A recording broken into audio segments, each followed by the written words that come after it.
capsule d'économie politique et développement social.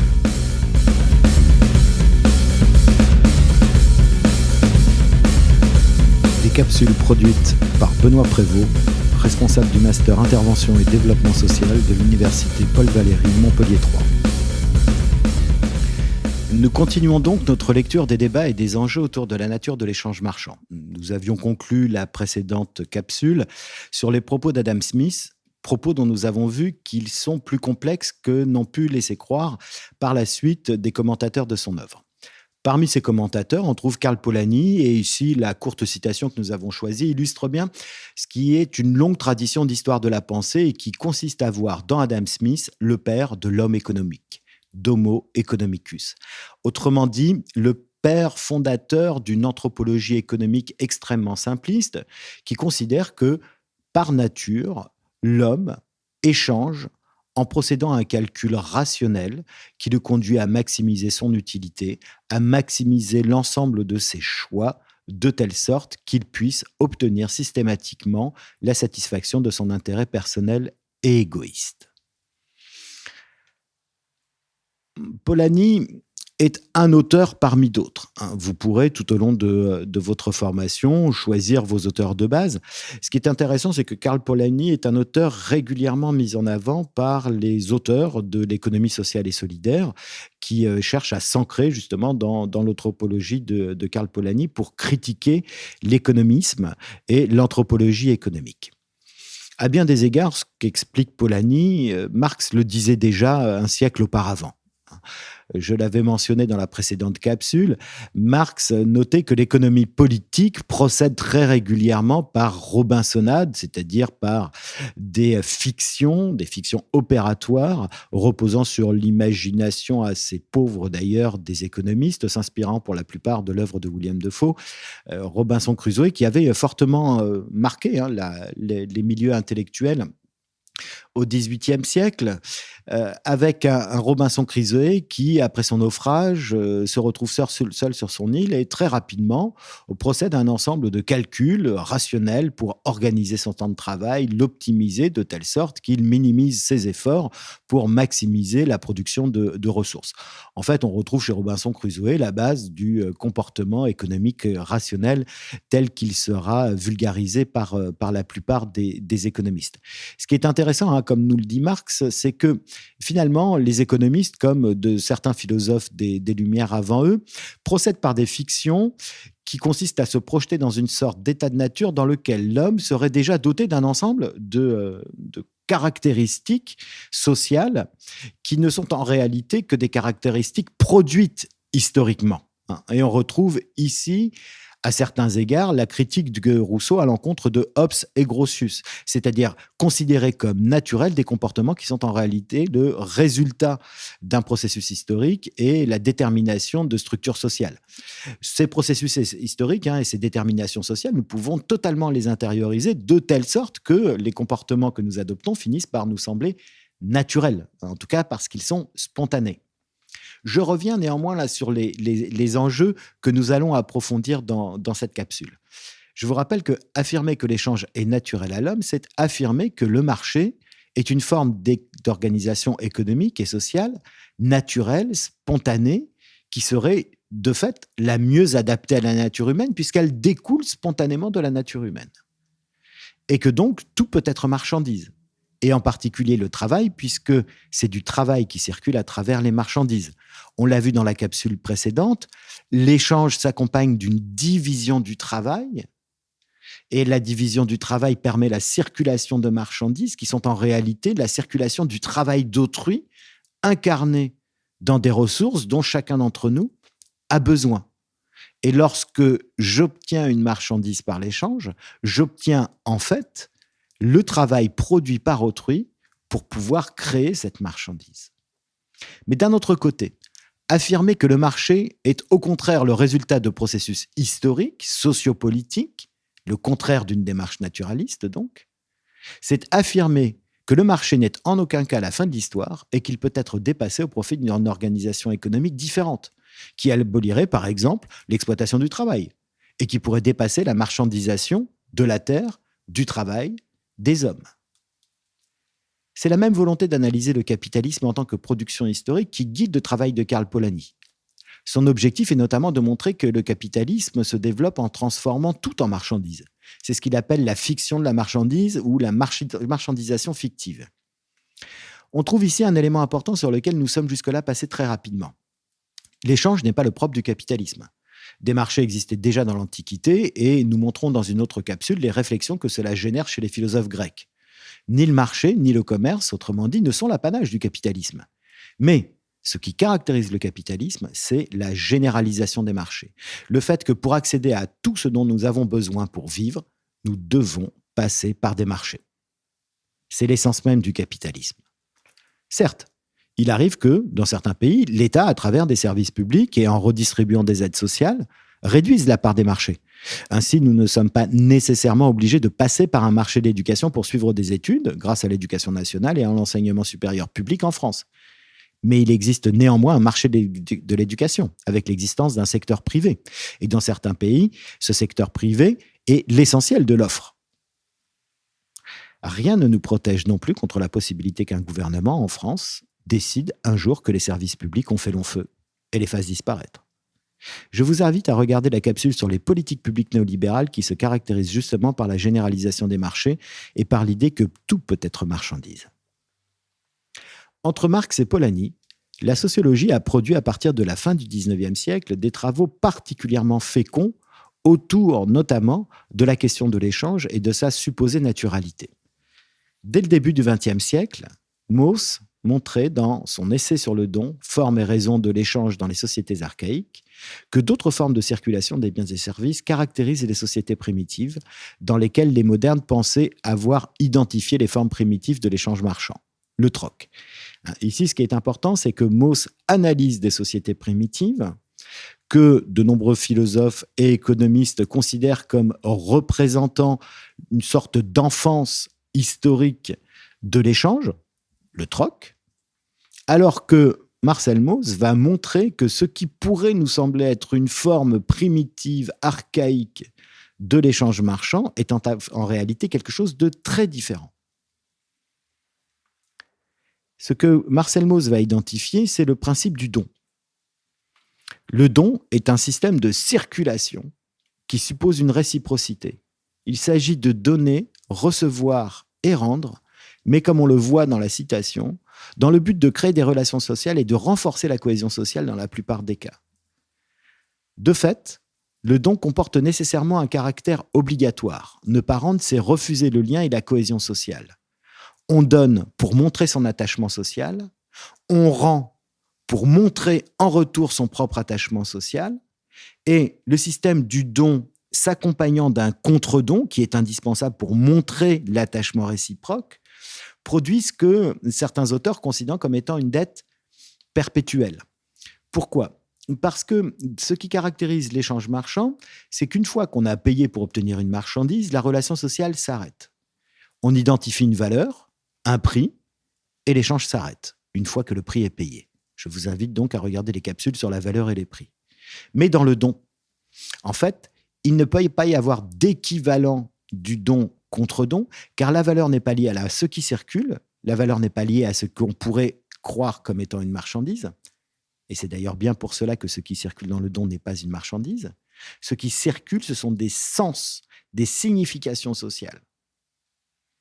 Et ces sens et significations sociales ne peuvent pas être payés. On ne peut pas régler la dette d'un lien social. Autrement dit, le don, contre-don, contre-contre-don qui se met en place, comme l'explique Marcel Mauss, crée en fait une logique de dette perpétuelle.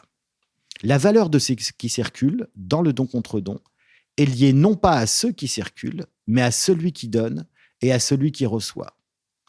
La valeur n'est donc pas un élément objectif qui pourrait aisément être mesuré et dont on pourrait trouver une équivalence. Autrement dit, on ne peut jamais pleinement rendre ce qu'on nous a donné.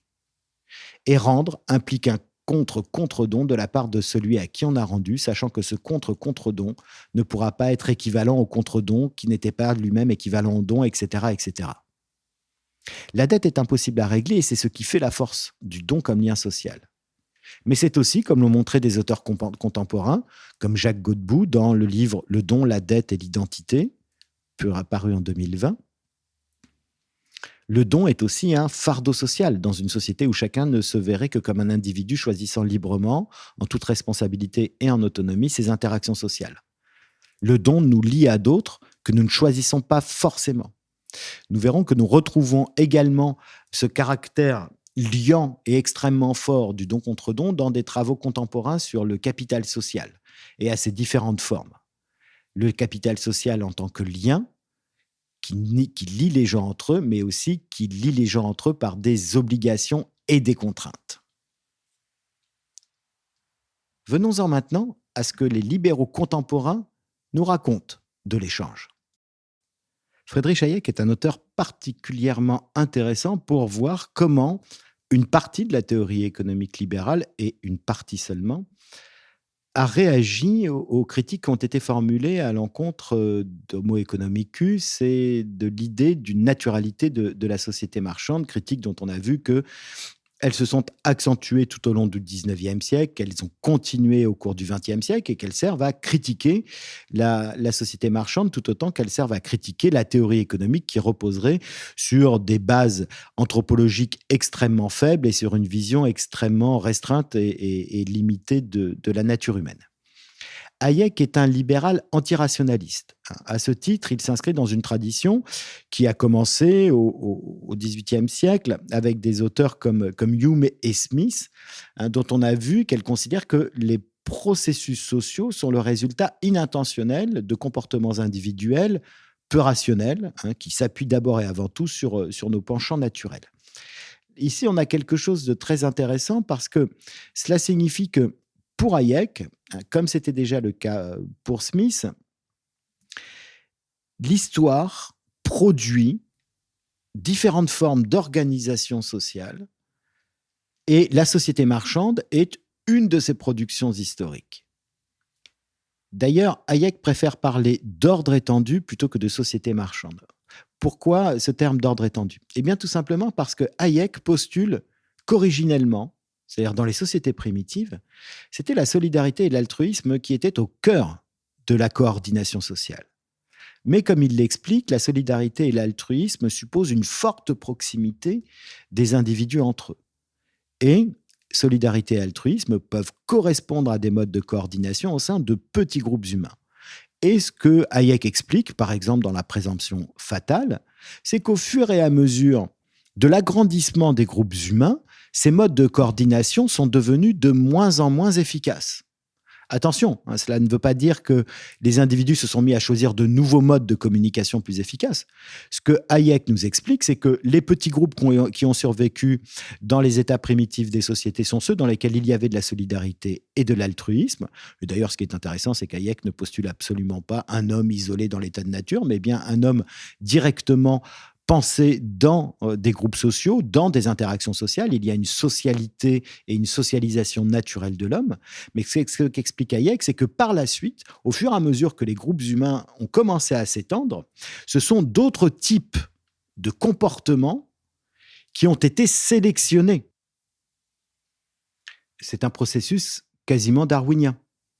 Les groupes humains se transforment progressivement sous l'influence d'un environnement qui sélectionne, comme chez Darwin, par ses contraintes, par ses risques, ses incertitudes, certains types d'individus qui ont certaines caractéristiques. Et les caractéristiques des individus, eh bien, ce sont, pour Hayek, la manière dont ils interagissent les uns avec les autres. Autrement dit, l'ordre étendu, la société marchande, est le résultat d'une sorte de sélection darwinienne au cours de laquelle se sont progressivement estomper les relations altruistes, de solidarité, de coopération liées à des relations interpersonnelles et à la reconnaissance chez l'autre d'un ensemble de caractéristiques communes qui permettent de faire communauté. C'est une sorte de nous au sein duquel vont jouer des relations de solidarité. Ces relations-là, donc, se sont progressivement estompées au fur et à mesure que grandissaient les groupes humains et au fur et à mesure, d'ailleurs, que ces groupes se sont structurés autour de modes plus concurrentielle d'accès aux ressources, en même temps que cette concurrence s'accompagne d'une organisation de plus en plus rationnelle du travail, à travers la division du travail, le développement de l'industrie, etc. On voit donc qu'en fait, on a un processus historique dans lequel les relations sociales sont de moins en moins des relations interpersonnelles. Ce sont des relations qui sont progressivement dépersonnalisées. On peut déplorer, hein, cette dépersonnalisation des relations sociales. Mais ce n'est pas la question d'Hayek. La question d'Hayek, c'est quel est le type de relation sociale qui progressivement émerge dans l'histoire et s'affirme comme étant des relations sociales relativement efficaces.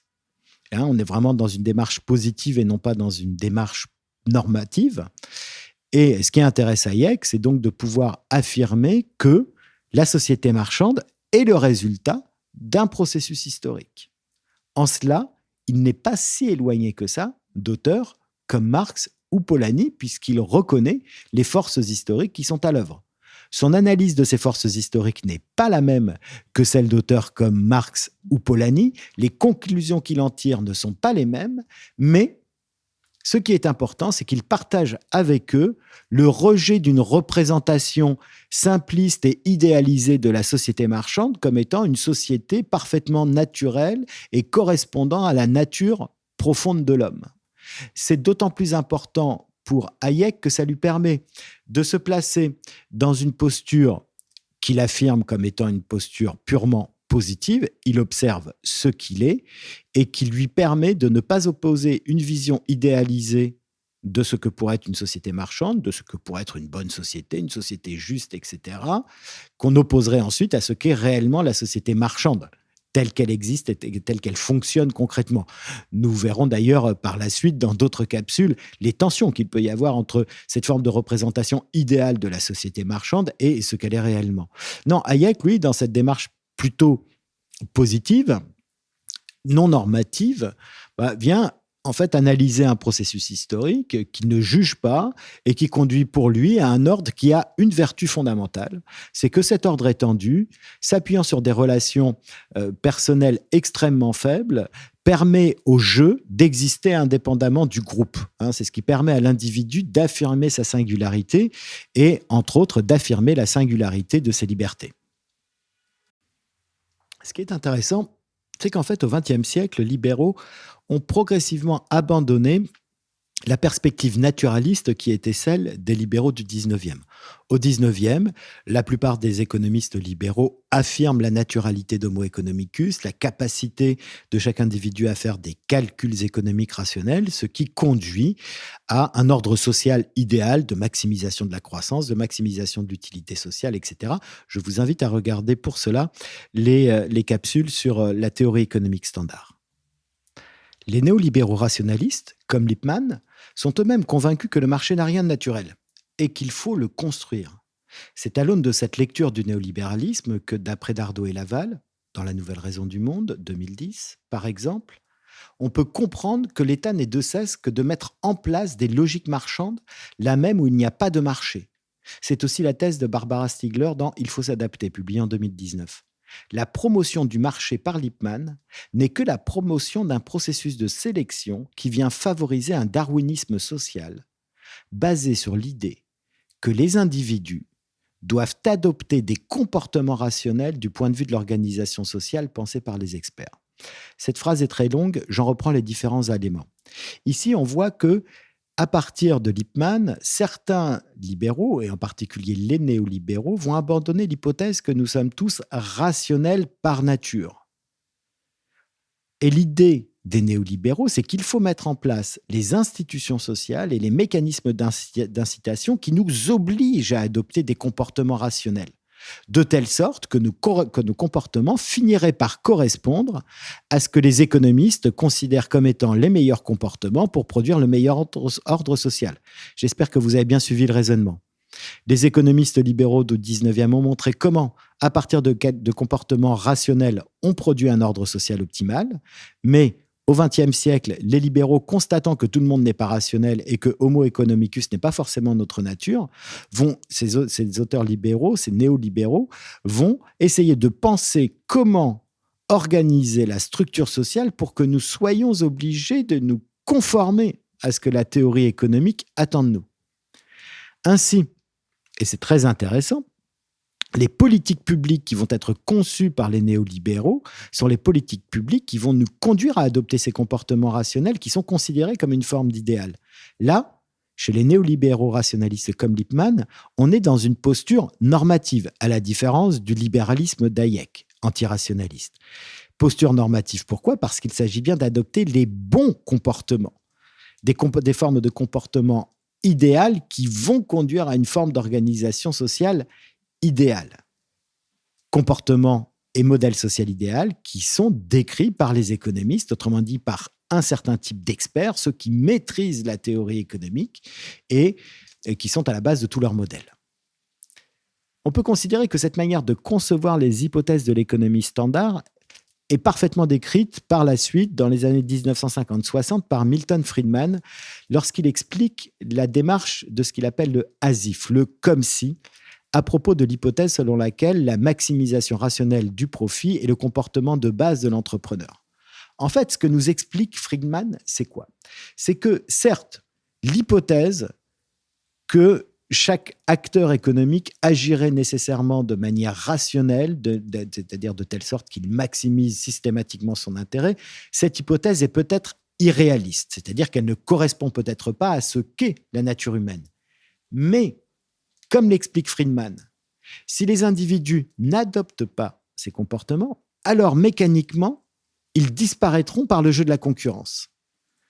Autrement dit, soit la concurrence ne sélectionne que celles et ceux qui ont les comportements rationnels, autrement dit des comportements qui correspondent à ce que dit la théorie économique, ou alors elle contraint l'ensemble des acteurs à adopter ces comportements rationnels, et cela revient finalement au même, c'est-à-dire que cela revient à pouvoir affirmer que même si à la base tous les individus ne sont pas rationnels, on peut considérer qu'ils agissent comme si ils étaient rationnels, sous la contrainte du marché.